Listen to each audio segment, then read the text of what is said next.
Good evening, and welcome. Tonight, history invites you to travel to the golden vastness of Western Australia in the midst of the Great Depression of the 1930s. There, under an unrelenting sun, across wheat fields stretching as far as the eye can see, one of the most unusual military campaigns ever undertaken by a modern nation is about to unfold. This is the story of a war. But not just any war. A war in which the enemy wore no uniform, wielded no weapons, and stood nearly 2 meters tall. A war in which the machine guns of the Australian Army would face birds. Close your eyes. Imagine the sweeping plains of Australia, heat shimmering above the wheat fields, the strange cry of emus echoing in the silence. This true story, as absurd as it may seem, reminds us of the unpredictability of nature and the limits of human pride. Settle in comfortably. Breathe slowly. Let yourself be swept away by this improbable epic that played out nearly a century ago, when Australia officially declared war on its own birds and lost. The story begins. We are in 1932. The whole world is suffering from the aftermath of the 1929 stock market crash. The Great Depression hits Australia hard. Wheat prices collapse, farmers lose their land, and despair settles into rural communities of Western Australia. In the Campion region, at the heart of this arid expanse, live hundreds of farmers, mostly former soldiers from World War I. The Australian government granted them these lands after 1918, promising a new life in agriculture. They cleared, planted, and built their farms with their own hands. These men know war. They survived the trenches of France, the beaches of Gallipoli. They thought the worst was behind them. But Australia had a new enemy in store for them, as improbable as it was relentless. The emu, Dromaeus novae hollandii by its scientific name, is the world's second largest bird after the ostrich. It can reach 2 meters tall and weigh up to 55 kilograms. Incapable of flying, but able to run at 50 kilometers per hour, with strong clawed legs, the emu is perfectly adapted to survival in the Australian outback. Every year, after their breeding season in the arid interior, about 20,000 emus migrate to the west coast, drawn by rain and vegetation. In 1932, this migration led them straight to newly cultivated wheat fields, an unexpected feast for these opportunistic birds. The emus don't just eat the wheat, they destroy fences meant to keep out rabbits, causing a double problem for the farmers. They trample young shoots, consume water reserves, and turn painstakingly cultivated fields into wastelands. Desperate farmers turn to the government, and as former soldiers, they know exactly what they need: machine guns. The Minister of Defense, Sir George Pearce, receives the farmers' request with a mix of surprise and interest. Machine guns against birds? The idea seems absurd, but these farmers are veterans, and the government owes them support. Plus, it could be good training for the troops in peacetime. And politically, it would help ease a budding separatist movement in Western Australia. The terms are set. The army will provide men and weapons, but the farmers have to pay for ammunition, food, and the soldiers' lodging. A Fox movie-tone filmmaker is even hired to document what is expected to be a triumphant display of modern military efficiency against wild nature. On November 2, 1932, the operation officially begins. Major Gwynedd Purvis, Wyn Aubrey Meredith, an experienced officer of the Royal Australian Artillery, is put in charge of this unusual mission.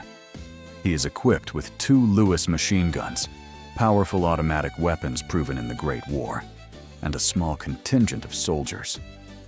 The plan seems simple.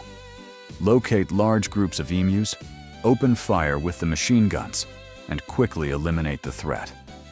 On paper, it's a routine operation. In the vast plains of Western Australia, under the blazing sun, reality will prove very different. The soldiers settle in Campion, a small farming community surrounded by wheat fields. The farmers show them the damage: hectares of ravaged crops, destroyed fences, flocks of emus visible on the horizon, moving like silent armies in the shimmering heat. Meredith observes these birds through his binoculars. They are big, much bigger than he imagined. Their long, powerful legs, stretched necks, watchful eyes. They move in groups, but not disorderly. There is organization in their movements, a collective intelligence the Major hadn't anticipated. But he is confident. After all, they're just birds. And he commands machine guns. The war can begin. First engagement, tactical failure. On the first day, the Army's scouts spot a group of about 50 emus near Campion. It's the perfect opportunity for a first demonstration. The soldiers position their machine guns, check their ammunition, and wait for the birds to come within range. But the emus don't cooperate. As if sensing danger, they stay just out of reach, moving slowly through the fields, occasionally glancing toward the soldiers. It's frustrating, almost as if they are taunting their human adversaries. Meredith opts for a more tactical approach, an encirclement maneuver. The soldiers split up, trying to trap the emus. But as soon as they open fire, the birds instantly scatter in small groups, running off in all directions at astounding speed. The machine guns roar, bullets whistle through the hot air, dust rises, and the emus vanish into the bush. Result of the first day, perhaps a dozen birds killed, hundreds of rounds expended, and morale already shaken. The ambush at the dam, 2 days later, on November 4th. The scouts report a massive gathering. More than 1,000 emus near a dam drawn by water. This is the opportunity Meredith has been waiting for. Such a concentration could allow for a decisive victory. The Major plans a classic ambush. The soldiers discreetly station themselves near the water point, camouflage their machine guns, and wait for the emus to arrive. The birds approach by the hundreds, their swaying gait almost comical. But Meredith isn't laughing. He waits for the optimal moment, when the concentration is at its peak. The signal is given. The machine guns open fire. Chaos erupts. Gunfire echoes across the plains. Bullets ricochet off the hard ground. Dust clouds obscure the scene. But instead of collapsing en masse, the emus react with surprising military efficiency. Immediate dispersal, zigzag runs, regrouping in small units moving in different directions. The shooting stops. When the dust settles, Major Meredith finds his weapons jammed and only a dozen birds down. The rest, almost 1,000, have escaped into the bush, unharmed. Unexpected resistance. In the days that follow, the soldiers discover a troubling truth. Emus are remarkably resistant to bullets. Several witnesses report seeing birds hit multiple times, still running as if nothing happened. Major Meredith himself makes the stunning declaration that will go down in history. The emus can face machine guns with the invulnerability of tanks. Tanks. He compares birds to tanks. It's not ridiculous exaggeration. Emus have a unique body structure. Their bones are extremely dense, their muscles absorb impact, and their vital organs are protected by thick layers of feathers and fat. A bullet that would kill a human can pass through an emu without stopping it. Moreover, these birds seem to learn from each engagement. They post sentinels, individuals who stay vigilant while the group feeds. At the slightest sign of danger, an alarm sounds, and scattering is immediate. They no longer regroup in vulnerable large formations. They have adapted their tactics. It became a true guerrilla war, and the Australian Army is losing it to opponents with brains smaller than a golf ball. As the soldiers continue their frustrating campaign in the outback, news of their difficulties reaches the cities. Newspapers begin to publish mocking articles. The Australian army, which had fought valiantly at Gallipoli and in France, is being humiliated by birds. On November 8th, the issue reaches the House of Representatives. Lawmakers debate the operation against the emus. Some can't help but smile while saying the words. The opposition criticizes the operation's cost, its inefficiency, and the absurdity of the situation. One MP jokingly suggests that medals should be awarded to the emus for their heroic resistance. Another proposes that if the army can't defeat birds, perhaps the nation's defense strategies should be reconsidered. The Minister of Defense, Sir George Pearce, is embarrassed. He defends the operation by citing agricultural hardship, threats to crops, and tough terrain conditions. But his arguments fall flat against the facts. The army has been defeated. On November 8th, the withdrawal order is given. After less than a week of operations, the first campaign of the Emu War ends.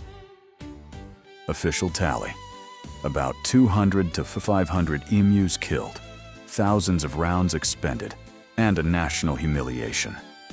The soldiers return to their barracks. The emus, meanwhile, quietly return to the wheat fields. But the story doesn't end there. The farmers continue to suffer from the emu ravages. The drought and heat of November push even more birds toward the crops. Complaints pour in again. The Premier of Western Australia, James Mitchell, pushes for operations to resume. Major Meredith generously reports 300 emus killed in the first campaign. On that basis, the Minister of Defense approves a second attempt on November 12, 1932.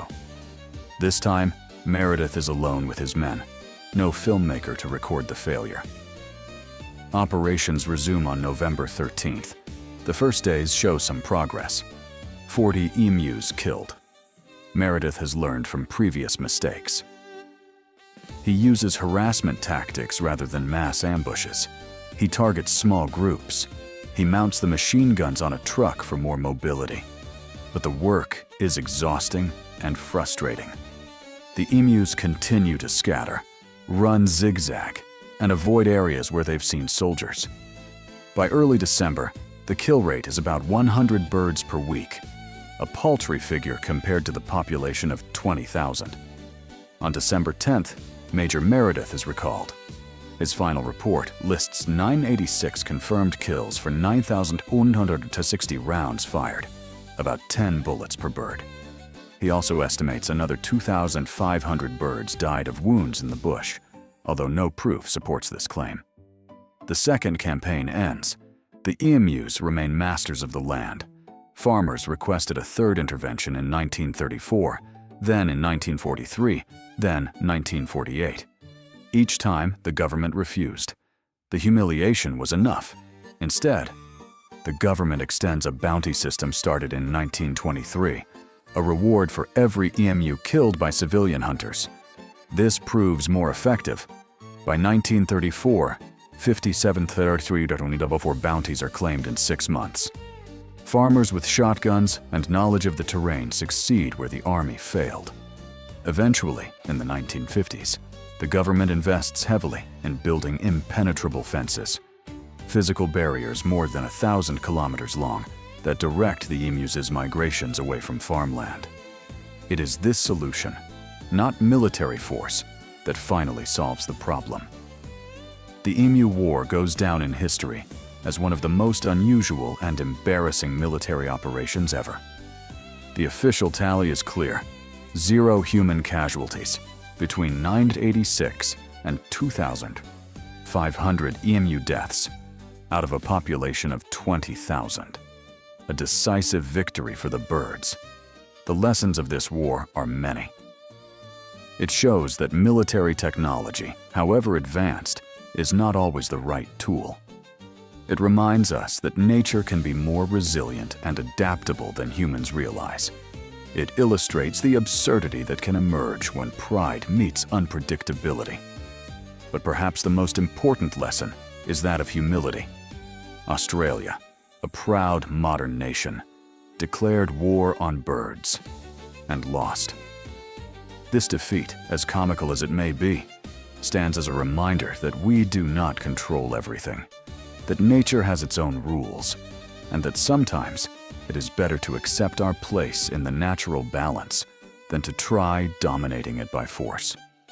Today, the Emu War of 1932 has become a legend, a historical anecdote recounted with a smile. Australians themselves laugh about it, recognizing the absurdity of this chapter in their history. The emus, meanwhile, continue to thrive. They still roam the vast expanses of the outback, majestic and unbothered, unwitting victors in a war they never knew they fought. Perhaps somewhere in the dusty plains of Western Australia, emus pass by the rusty remnants of an old fence, unaware that nearly a century ago, they defeated the Australian army in a conflict as unlikely as it was unforgettable. And somewhere, too, an old soldier may remember those odd days of November 1932, when he pointed a machine gun at giant birds that ran faster than the wind, refused to die, and won battle after battle with nothing but their survival instinct. This was the Emu War, a war where the victors didn't know they'd won, and the vanquished could only accept humiliation with time and humor. Good night, and may your dreams be as peaceful as the Australian plains after a flock of victorious emus has passed through.